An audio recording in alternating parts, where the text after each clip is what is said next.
सबसे उम्रदराज marathon runner फौजा Singh hit and run case को लेकर पुलिस ने इसे पूरा मामला सुलझाया है और पुलिस ने इस मामले में कनाडा में रहने वाले एक युवक को गिरफ्तार भी किया है। पुलिस ने बताया है कि हत्या में शामिल फॉर्च्यूनर एसयूवी को आरोपी ने 2 साल पहले ही खरीदा था। वहीं कोर्ट ने आरोपी को फिलहाल 14 दिन की जुडिशियल कस्टडी में भेजने का फैसला सुना दिया है।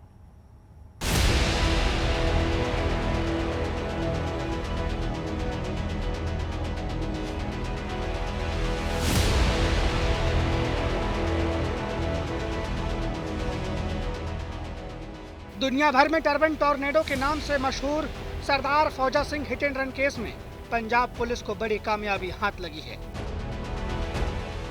पुलिस ने इस हादसे के महज 30 घंटे के भीतर इस केस को सुलझाने का दावा किया है। पुलिस ने फौजा Singh hit and run case में 26 साल का एक एनआरआई युवक को गिरफ्तार किया है, जिसका नाम अमृतपाल सिंह ढिल्लो बताया जा रहा है। इसके अलावा पुलिस ने फौजा सिंह को टक्कर मारने वाली फॉर्च्यूनर को भी जब्त कर लिया है। ट्रेस करने के लिए हमारे एसपी डिटेक्टिव सरबजीत राय, एसपी हमारे हेडक्वार्टर परमिंदर सिंह हीर, डीएसपी आदमपुर मिस्टर कुलवंत सिंह और डीएसपी डिटेक्टिव इंद्रजीत सैनी और सीए इंस्पेक्टर पुष्प बाली और एसएचओ आदमपुर हरदेव प्रीत, इनकी टीम्स गठित की थी। और जो इंस्पेक्शन सीन ऑफ क्राइम की तो हमें वहाँ से गाड़ी के कुछ पार्ट्स मिले थे। जो लेफ्ट साइड की हेडलाइट थी और थोड़ा बम्पर का, वो जो फ्रैगमेंट्स वहाँ से हमने डिटेक्ट किए, उनको फिजिकल एविडेंस के तौर पे हमने पुलिस कस्टडी में लिया। और हमने जो इन्वेस्टिगेशन के तहत जो एजेंसीज हैं टोयोटा की, उनके पास गए और उसको मैच करवाया। उनके जो एक्सपर्ट थे उन्होंने बताया कि ये कोई 2009 या 10 या 2011 मॉडल की कोई गाड़ी, फॉर्च्यूनर गाड़ी के पार्ट हो सकते हैं।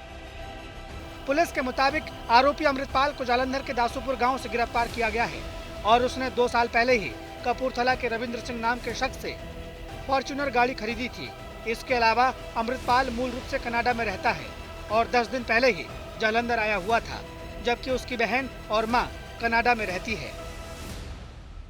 और इसमें जो अक्यूज्ड है उसका नाम अमृतपाल सिंह ढिल्लों और इसके फादर की डेथ हो चुकी है। और ये गांव दासूवाल गांव है, थाना करतारपुर में, डिस्ट्रिक्ट जलंधर में पड़ता है, वहाँ इसका गांव है। एज इसकी 26 ही है और ये कनाडा बेस्ड है। अभी कनाडा में वर्क परमिट पे है, वहाँ पे टूरिस्ट वीज़ा पे गया था क्योंकि इसकी सिस्टर्स और मदर वो they are settled in Canada. तो वहाँ ये अभी 23 जून को इंडिया में वापस आया था और इसके जो हाउस है उसकी कुछ कंस्ट्रक्शन वगैरह वहाँ पे चल रही थी, तो उसको ये सुपरवाइज कर रहा था। तो कनाडा में जो लेबर वगैरह का काम ही है इसका।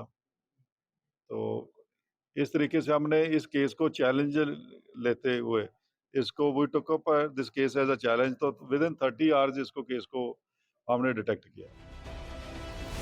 पुलिस ने इस पूरे मामले में आरोपी के खिलाफ बीएनएस की धारा 281 और 105 के तहत केस दर्ज किया है।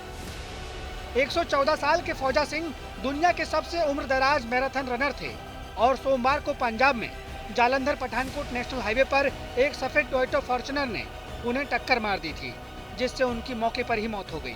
शुरुआती तफ्तीश में पता चला कि हादसे के वक्त आरोपी को बिल्कुल नहीं पता था कि जिस शख्स को उसने टक्कर मारी है वो फौजा सिंह थे।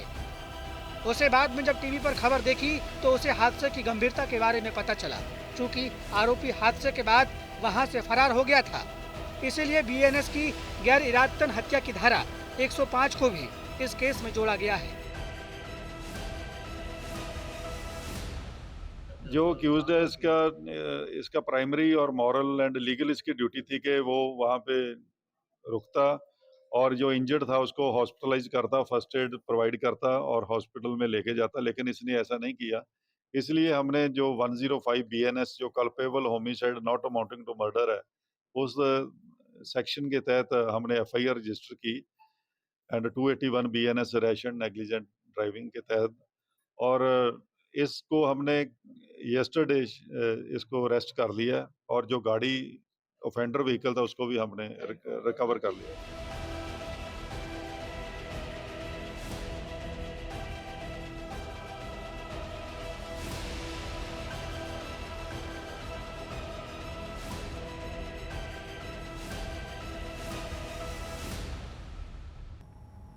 बीते 3 दिनों से लगातार गोल्डन टेम्पल को बम से उड़ाने वाली धमकियों के बाद पंजाब पुलिस की नींद उड़ी हुई है। अब एसजीपीसी को कल कुल 5 बार धमकी भरे ईमेल मिलने की खबर है। उसके बाद आज एसजीपीसी की प्रधान की तरफ से प्रेस कॉन्फ्रेंस भी की गई। स्वर्ण मंदिर की सुरक्षा को लेकर पुख्ता करने की और मांग की गई है। इसी बीच अमृतसर पुलिस ने धमकी भरे ईमेल के तमिलनाडु कनेक्शन से पर्दा उठाया है।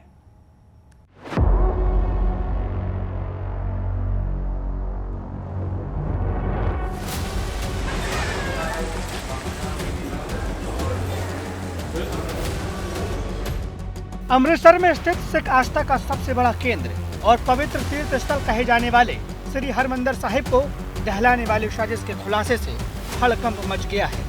लगातार तीसरे दिन गोल्डन टेम्पल को बम से उड़ाने की धमकी मिली है। हैरानी की बात है कि ये धमकियां एक ईमेल के जरिए एसजीपीसी को मिली है। कुल मिलाकर एसजीपीसी को 3 दिन के भीतर 5 धमकी भरे ईमेल आए हैं। पहली ईमेल 14 जुलाई को, दूसरी ईमेल 15 जुलाई को और 16 जुलाई को लगातार 3 धमकी भरे ईमेल प्राप्त हुए हैं। एसजीपीसी प्रधान श्री हरजिंदर सिंह धामी की तरफ से आज इस मामले को लेकर एक प्रेस कॉन्फ्रेंस भी की गई, जिसमें उन्होंने बताया कि धमकी भरे ईमेल की एक कॉपी अमृतसर के सांसद और पंजाब के सीएम भगवंत मान को भी भेजी गई है। ਅਸੀਂ ਤੁਰੰਤ ਪੁਲਿਸ ਨੂੰ ਇਹਦੇ ਵਿੱਚ ਇਨਵੋਲਵ ਕੀਤਾ ਵੀ ਪਤਾ ਕਰੋ ਇਹ ਕਿਹੜੇ ਸਰਵਰ ਕਿੱਥੋਂ ਇਹ ਚੱਲ ਰਿਹਾ ਸਾਰੀ ਕਹਾਣੀ, ਇਹਦਾ ਕੋਈ ਤੁਹਾਡਾ ਆਈਪੀ ਐਡਰੈਸ, ਇਹ ਸਾਰਾ ਪਤਾ ਕਰੋ ਤਾਂ ਕਿ ਪਤਾ ਲੱਗ ਸਕੇ ਕਿ ਇਹ ਕੀ ਅਸਲੀਅਤ ਆ।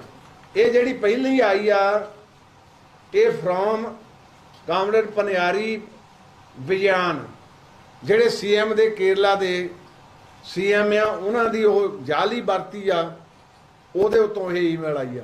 ਇਹ 15 ਤਰੀਕ ਨੂੰ ਦੂਜੀ ਫਿਰ ਈਮੇਲ ਆਈ, ਇਹ ਕੱਲੇ ਐਸਜੀਪੀਸੀ ਨੂੰ ਨਹੀਂ ਆਈ, ਨਾਲ ਐਮਪੀ ਸਰਦਾਰ ਗੁਰਜੀਤ ਸਿੰਘ ਉਹਨਾਂ ਨੂੰ ਵੀ ਇਹ ਉਹਨਾਂ ਨੇ ਕਲੀਅਰ ਵਿੱਚ ਇਹਦੇ ਇਹ ਲਿਖ ਕੇ ਭੇਜਿਆ ਆ।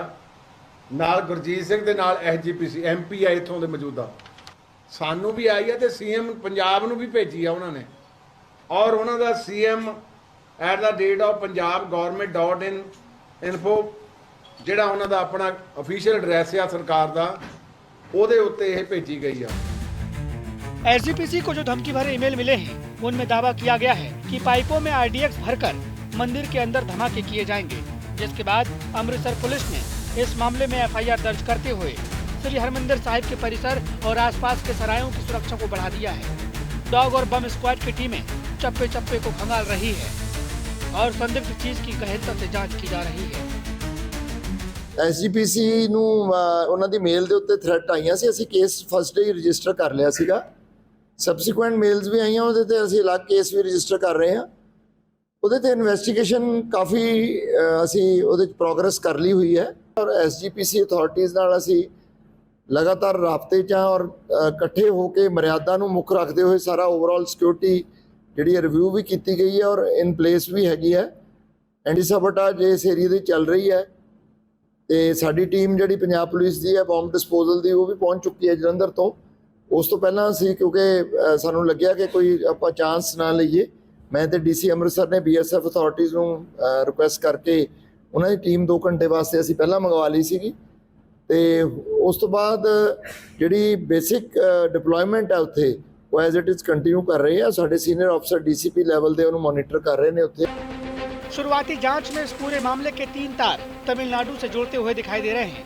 अमृतसर पुलिस कमिश्नर के मुताबिक मेल में जो कंटेंट मिला है वो तमिलनाडु से जुड़ा हुआ है और पब्लिसिटी पाने के लिए इस तरह के स्टंट किए जा रहे हैं। आपको बता दें कि 15 जुलाई को जो धमकी भरा ईमेल एसजीपीसी को मिला था वो केरल के सीएम और पूर्व चीफ जस्टिस की फेक आईडी से भेजी गई थी।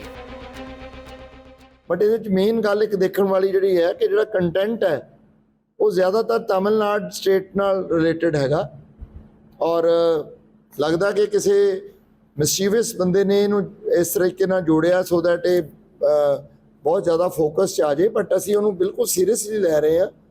ਵੀ ਆਰ ਨੋਟ ਟੇਕਿੰਗ ਕਿ ਵੈਸੇ ਹੀ ਕਿਸੇ ਨੇ ਕਰਤੀ ਜਾਂ ਹੋਕਸ ਹੈ। ਔਰ ਤੁਹਾਨੂੰ ਪਤਾ ਕਿ ਪਿਛਲੇ ਟਾਈਮ 'ਚ ਵੱਖ-ਵੱਖ ਇੰਸਟੀਟਿਊਸ਼ਨਸ ਦੇ ਵਿੱਚ ਵੱਖ-ਵੱਖ ਜਗ੍ਹਾ 'ਤੇ ਇਹੋ ਜਿਹੀਆਂ ਮੇਲਸ ਆਈਆਂ।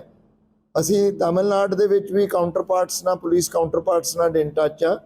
ਉਹਨਾਂ ਨੇ ਵੀ ਇਸ ਗੱਲ ਨੂੰ ਪੁਸ਼ਟੀ ਕੀਤੀ ਹੈ ਕਿ ਡੈਫੀਨੇਟਲੀ ਇਹਦੇ 'ਚ ਵੀ ਕੁਛ ਨਾ ਕੁਛ ਉਹਨਾਂ ਕੋਲ ਵੀ ਕਾਫੀ ਇਸ ਤਰੀਕੇ ਦੀਆਂ ਮੇਲਸ ਉੱਥੇ ਲੋਕਲ ਆ ਰਹੀਆਂ ਤੇ ਮੈਨੂੰ ਉਮੀਦ ਹੈ ਕਿ ਅਸੀਂ ਬਹੁਤ ਜਲਦੀ ਇਹਦੀ ਬ੍ਰੇਕ ਥਰੂ ਕਰ ਲਾਂਗੇ। ਐਟਲੀਸਟ ਆਇਡੈਂਟੀਫਾਈ ਹੋ जाएगा कि सेंटर कौन। स्वर्ण मंदिर को दहलाने वाली साजिश के खुलासे के बाद बीजेपी सचिव और पूर्व राज्यसभा सदस्य श्वेत मलिक ने एसजीपीसी मेंबरों से आज मुलाकात की और चेतावनी दी कि अगर जल्द पंजाब सरकार इस मामले में एक्शन नहीं लेगी तो वो सड़कों पर उतरकर प्रदर्शन करेंगे। पर जो गुरु घर के उत्ते धमकी मिली है ये तो मोस्ट सीरीयस है। पर प्रधानमंत्री मोदी जी और अश्विनी शर्मा जी ਜਿਹੜੇ ਸਾਡੇ ਪੰਜਾਬ ਦੇ ਪ੍ਰਧਾਨ ਨੇ ਉਹ ਬੀਜੇਪੀ ਦੇ ਉਹ ਇਸ ਬਾਰੇ ਕਾਫੀ ਚਿੰਤਿਤ ਨੇ ਔਰ ਉਹਨਾਂ ਨੇ ਪੂਰੀ ਤਰ੍ਹਾਂ ਦੇ ਨਾਲ ਸਾਡੇ ਵਰਕਰਾਂ ਨੂੰ ਇਹ ਕਹਿਤਾ ਹੈ ਕਿ ਅਸੀਂ ਪੂਰੀ ਤਰ੍ਹਾਂ ਐਕਟਿਵ ਹੋਈਏ ਇਸ ਮਾਮਲੇ ਦੇ ਵਿੱਚ। ਇਹ ਬਹੁਤ ਚਿੰਤਾ ਦਾ ਵਿਸ਼ਾ ਹੈ ਕਿ ਗੁਰੂ ਘਰਾਂ ਤੇ ਅੱਜ ਤੱਕ ਇਹ ਨਹੀਂ ਸੀ ਹੋਇਆ ਜੀ ਜਿਹੜਾ ਇੱਥੋਂ ਤੱਕ ਹਾਲਤ ਪਹੁੰਚ ਗਈ। ਪਰ ਇੱਕ ਗੱਲ ਮੈਂ ਜ਼ਰੂਰ ਕਹਾਂਗਾ ਰਾਜਨੀਤੀ ਨਹੀਂ ਕਰਨੀ। ऐसा पहली बार नहीं है जब इस तरह की साजिश का खुलासा हुआ है। इससे पहले साल 2023 में अमृतसर में स्वर्ण मंदिर के आसपास 3 जगहों पर 5 दिन के भीतर कम तीव्रता वाले 3 धमाके हुए थे। चूंकि पंजाब बॉर्डर स्टेट है और अमृतसर आस्था का केंद्र बिंदु, ऐसे में अनहोनी से बचना है तो पुलिस को जल्द इस मामले में एक्शन लेकर साजिश करने वालों को सलाखों के पीछे पहुंचाना होगा। अमृतसर से अमित शर्मा के साथ आज तक ब्यूरो। आय से अधिक संपत्ति के मामले में गिरफ्तार सीनियर अकाली नेता विक्रम सिंह मजीठिया के अमृतसर स्थित घर पर लगातार दूसरे दिन विजिलेंस की टीमों ने जांच के लिए पहुंचकर छापेमारी किए। इस दौरान मजीठिया के वकील अर्शदीप सिंह कलेर भी मौके पर मौजूद थे। उसके बाद विजिलेंस टीम ने प्रॉपर्टी की पैमाइश की प्रक्रिया शुरू कर दी। इस दौरान जांच में किसी तरह का खलल न पड़े इसके लिए घर के बाहर पंजाब पुलिस को भी मुस्तैद किया गया था। भारतीय सेना के कर्नल पुष्पिंदर बाट ने उनके बेटे के साथ हुए मारपीट के मामले में अब नया मोड़ लिया है। पंजाब हाईकोर्ट ने आज इस पूरे मामले में सुनवाई करने के बाद इस केस की जांच को सीबीआई को सौंपने का आदेश दे दिया है। इससे पहले केस की जांच चंडीगढ़ पुलिस को दी गई थी, लेकिन कोर्ट ने माना है कि यूटी पुलिस निष्पक्ष और प्रभावी जांच करने में विफल रही है। कोर्ट ने पूछा है कि 3 महीने से चल रही जांच में अब तक आरोपियों को क्यों गिरफ्तार नहीं किया गया? क्या पुलिस जांच खत्म होने वाली आखिरी तारीख पर आरोपियों को गिरफ्तार करेगी? आपको यह भी बता दें कि पटियाला में 13-14 मार्च की रात को आर्मी कर्नल से मारपीट की गई थी और तब पुलिस ने इस मामले में कोई कार्रवाई नहीं की थी। उसके बाद मामला रक्षा मंत्रालय और आर्मी हेडक्वार्टर तक पहुंचा तो पुलिस ने 9 दिन के बाद एफआईआर दर्ज की। 12 पुलिस वालों को सस्पेंड इस मामले में किया गया, जिसके बाद जानकारी मिली कि 5 इंस्पेक्टर भी इसमें शामिल थे और इसके बाद हाईकोर्ट ने चंडीगढ़ पुलिस को मामले की जांच सौंप दी थी, जो अगस्त में खत्म होने वाली थी। कर्नल बाट वर्तमान में कैबिनेट सचिवालय में डेप्यूटी सेक्रेटरी के पद पर तैनात हैं। वहां पंजाब के वित्त मंत्री हरपाल सिंह चीमा ने कहा है कि ये जांच का मामला है और जांच जरूर होनी चाहिए। तो मैं समझता हूं ये तो इन्वेस्टिगेशन हो रही है, इसमें इन्वेस्टिगेशन में तो किसी को आपत्ति नहीं होनी चाहिए कि पर लेकिन मैं ये बताना चाहता हूं कि ओवरऑल जो यूरिडिक्शन है वो सीबीआई की, वो जब पंजाब में कांग्रेस पार्टी की सरकार थी तो उन्होंने कंसेंट जो सीबीआई की यूरिडिक्शन की थी पंजाब में तो बेड्रा के नहीं हुई थी। तो पंजाब में कोई भी इन्वेस्टिगेशन है जो सीबीआई नहीं कर सकती। पर लेकिन ये ऑनरेबल हाई कोर्ट का ऑर्डर है तो इसको हम समीक्षा करेंगे, इसको पढ़ेंगे। कर्नल की पत्नी ऋतु बात हाईकोर्ट के फैसले को लेकर राहत देने वाला बता रही हैं और कहा कि जब तक आरोपियों को सजा नहीं मिल जाती उनका संघर्ष इसी तरह से जारी रहेगा। ये एसआईटी ने किया क्या था, आप केस के अगर बैकग्राउंड होता, क्योंकि 13 मार्च का इंसिडेंट है, उसके बाद ये पंजाब पुलिस के जिम्मे था, उन्होंने एसआईटी बनाई, उन्होंने कुछ नहीं किया क्योंकि उन्होंने कुछ नहीं किया। यूटी को दिया, यूटी 23 तारीख तक मार्च में ही दे दिया था। यूटी को 3 अप्रैल को हैंडओवर हुआ था, 4 महीने का टाइम दिया। यूटी कोई इन्वेस्टिगेशन नहीं करी थी। ये फॉल्स एविडेंस, पुलिस वालों के ही एविडेंस इकट्ठे करने में उनको फ्री छोड़ा हुआ था कि वो एविडेंस इकट्ठे करें। मतलब फेक एविडेंस, जो ढाबा वाले के स्टेटमेंट्स और उनके स्टेटमेंट करके ये जो भी धारे थी उनको खत्म करने की, आईपीसी एक्ट जो लगे उनको माइल्ड करने की कोशिश कर रहे थे कि वो माइल्ड हो जाएं तो इनको ये केस को एक नॉर्मल स्कफल केस करके खत्म कर दिया जाए। एफआईआर भी कोई सेपरेट नहीं की चंडीगढ़ पुलिस ने? नहीं जी, बिल्कुल नहीं करी। और उल्टा 23 तारीख को बेलेवर ऑफेंस को वो करने के बाद अभी व्हाट दे डिड वाज 307 धारा रिमूव करने के लिए इन्होंने 10 तारीख को जून को रिमूव करा दी 307। तो जज साहब ने बोला आपने अभी तक जिनकी स्टेटमेंट नहीं ली, 4 एक्यूज 4 महीने से पंजाब पुलिस के भागे हुए हैं, ड्यूटी ज्वाइन नहीं करी है, आप उनको मतलब आप बोल रहे हो कि 307 नहीं लगनी चाहिए, डंडा लेके किसी को मार देंगे तभी 307 लगेगी। 307 means attempt to murder, when they have attempted, they have tried to kill my son and my husband, and मेरे को 120 दिन हो गए रास्तों में घूमते हुए। आज कोर्ट ने क्या कहा मैम? आज कोर्ट ने बोला कि ये बिल्कुल हमारे को श्योर है, ये फेयर इन्वेस्टिगेशन नहीं हो रही। दे वर श्योर, जिस तरीके से मनजीत शरौन और उन्होंने स्टेटमेंट दी, कंप्लीटली जज साहब को, कोर्ट को पता लग गया कि ये फेयर इन्वेस्टिगेशन नहीं हो रही है। कि उन्होंने बोला कि जब तक आपने 4 बंदों की इन्वेस्टिगेशन नहीं करी, आपने उनको पकड़ा नहीं, और 307 और धारे जितनी भी bailable offence, non bailable offence है, उनको आप हटाने की कोशिश कर रहे हो। पंजाब पुलिस की जो एफआईआर थी उसमें से धाराओं को हटाया जा रहा जी बिल्कुल, उससे धाराओं को हटाया जा रहा था कि इसको माइल्ड कर दिया जाए, और इसमें बोला कि हमें अरेस्ट करने की जरूरत नहीं है क्योंकि ये माइल्ड है।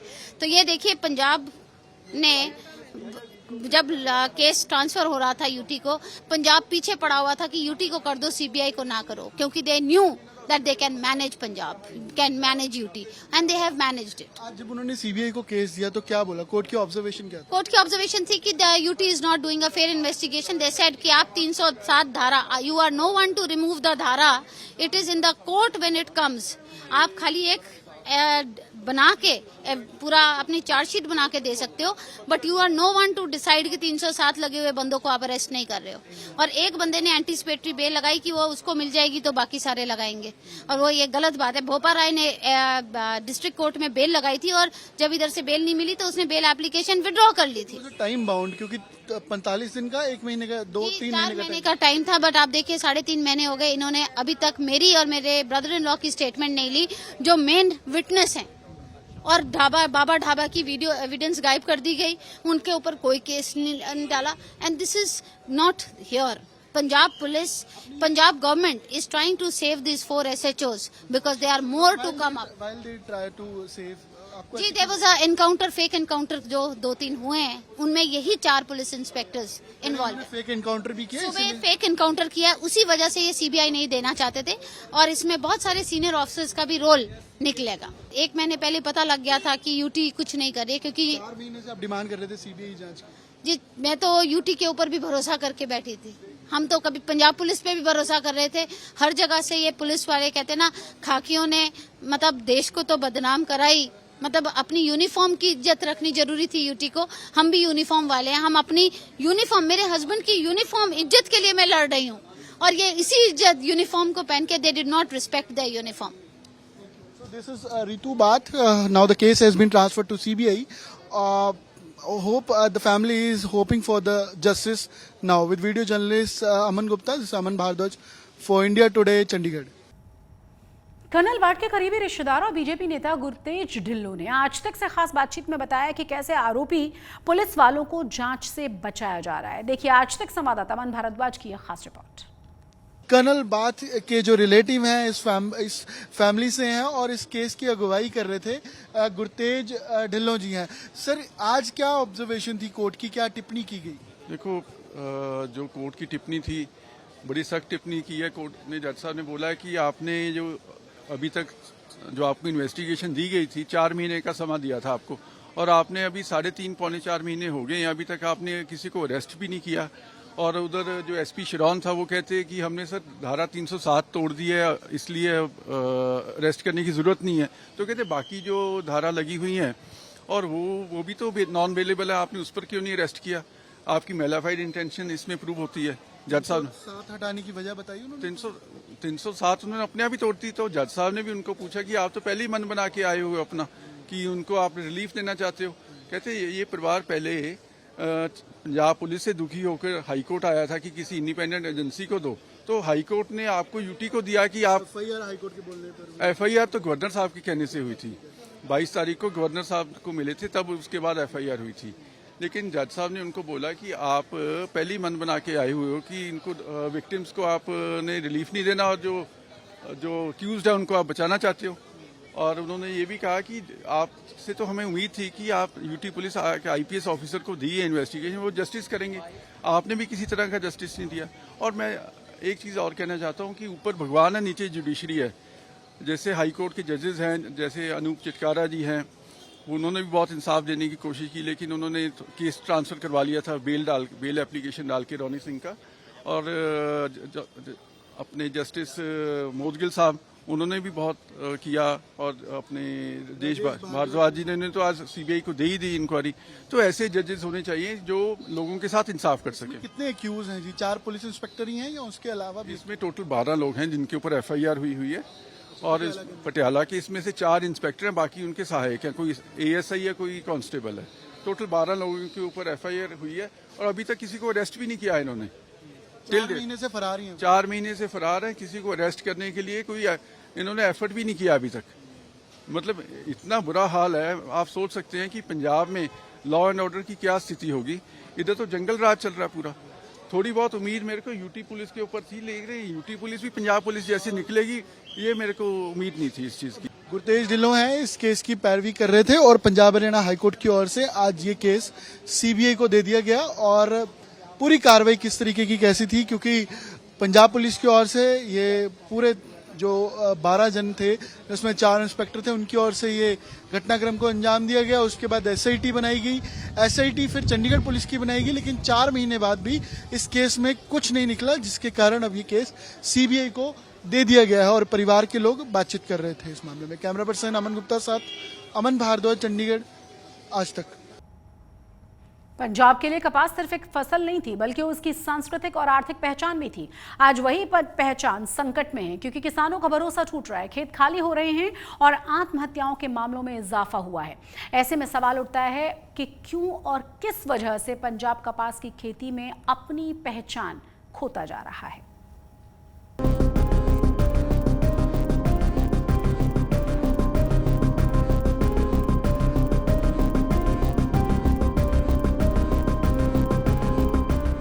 पंजाब, जिसे कभी कपास की खेती का गढ़ माना जाता था, लेकिन अब अपनी पहचान खो रहा है। साल दर साल पंजाब में कपास की खेती कम हो रही है। एक समय था जब पंजाब में 10 लाख हेक्टेयर में नरमा और कपास बोया जाता था, पर आज ये रकबा घटकर 1.75 लाख हेक्टेयर रह गया है। पंजाब में एक समय कपास की फसल 10,000 हेक्टेयर में की जाती थी, लेकिन अब वह रकबा 2 लाख से भी कम हो चुका है। लेकिन अगर इस बात को लेकर केंद्र चिंता में है, खेतीबाड़ी मंत्री शिवराज चौहान द्वारा एक मीटिंग की गई है, जिसमें उन्होंने भारत में कपास की लगातार कम उत्पादन को लेकर चिंता व्यक्त की है, और साथ ही उन्होंने कहा है जो बीटी कॉटन है उस पर जो वायरस है उसको लेकर भी उन्होंने चिंता जताई है कि हमें अच्छे बीज लाने होंगे ताकि किसान दोबारा इस ओर मुड़ सकें। कपास की खेती में आई इस कमी की सबसे बड़ी वजह नकली बीज, खराब कीटनाशक, गुलाबी सुंडी और सफेद मक्खी जैसे कीटों का प्रकोप है। साथ ही न्यूनतम समर्थन मूल्य यानी एमएसपी की अनिश्चितता इस गिरावट की एक बड़ी वजह है। किसान लगातार धान के नीचे अपना रकबा बढ़ा रहे हैं और नरमे से और कपास से कम कर रहे हैं।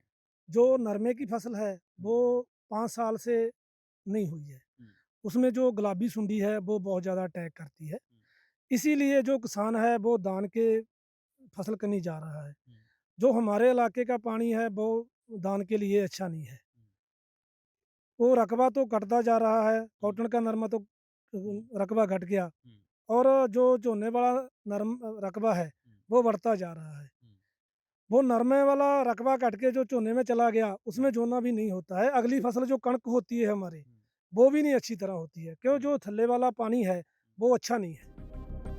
भारत में कपास उत्पादन में गुजरात सबसे आगे है, जो कुल उत्पादन का लगभग 30% हिस्सा देता है। इसके बाद महाराष्ट्र और तेलंगाना का नंबर आता है। पंजाब, जो कभी तीसरे स्थान पर था, अब उत्पादन के मामले में तेजी से पिछड़ रहा है, और इसका अंदाजा आप इन आंकड़ों से लगाइए। साल 2023-24 में भारत का कुल उत्पादन 294.10 लाख गांठ था, जिसमें गुजरात में 90 लाख गांठ का उत्पादन होता है, महाराष्ट्र में 80 लाख गांठ, तेलंगाना में 50 लाख गांठ, पंजाब में 17.5 लाख गांठ, हरियाणा में 15 लाख गांठ, राजस्थान में 10 लाख गांठ। असर लौट सकते हैं। इसके पीछे सरकार को काफ़ी ध्यान देना पड़ेगा। वो जैसे हरी क्रांति पहले आई थी, फिर वाइट क्रांति आई थी, तो सरकार ने ध्यान दिया तो तभी तो वो कामयाबी मिली लोगों को। अभी इसके पीछे सरकार ने ध्यान नहीं दिया, तो जो कंपनी ने भेज दिया ठीक है। और इसका दूसरा असर ये भी है, तो मार्केट के टाइम पर भी देखो जितना सरकारें जोर देती है जीरी और कणक के ऊपर, बाकी फसलों के ऊपर सरकार उतना जोर नहीं देती है। एमएसपी तो डिक्लेयर कर देती है सरकार, लेकिन वहाँ क्या किस रेट से बिकता है वो सरकार नहीं देखती। पंजाब में साल 2015 में कपास का रकबा 4.5 लाख एकड़ था, जो 2024 में घटकर 2.49 लाख एकड़ हो गया। 2025 में 2.98 लाख एकड़ तक मामूली सुधार हुआ, लेकिन चुनौतियां बरकरार है। ये तो एक मजबूरी है जी ਵੀ ਕਿਸਾਨ ਮਰਦਾ, ਜਿਵੇਂ ਆਪਾਂ ਕਹਿੰਦੇ ਵੀ ਡੋਬਦਾ ਕਹਿੰਦਾ ਪੰਨੀ ਦਾ ਸਹਾਰਾ ਤੱਕਦਾ ਹੈ। ऐसे ही मतलब किसान नरमे की खेती बहुत अच्छी सी, सारा परिवार काम करता था। जो झोने की खेती है वो तो एक हमारे लिए तो बेहतर नहीं, क्यों हमारी तो धरती उसने समा खराब कर दी।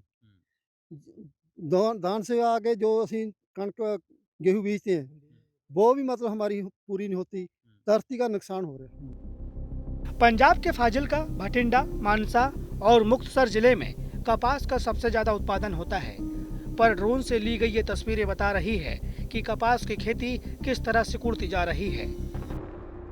अगर हम पंजाब में बात करें तो पंजाब में संगरूर, मानसा और बठिंडा की जो एक बड़ी बेल्ट है जहां पर किसान नरमा और कपास की खेती करते हैं, लेकिन पिछले काफ़ी सालों से लगातार कपास और नरमे के नीचे से रकबा कम होता जा रहा है और उसकी जगह ले रही है धान की फसल। अब सवाल ये है कि क्या पंजाब फिर से कपास की खेती में अपनी पुरानी पहचान हासिल कर पाएगा। संगरूर से कुलवीर सिंह के साथ आज तक ब्यूरो।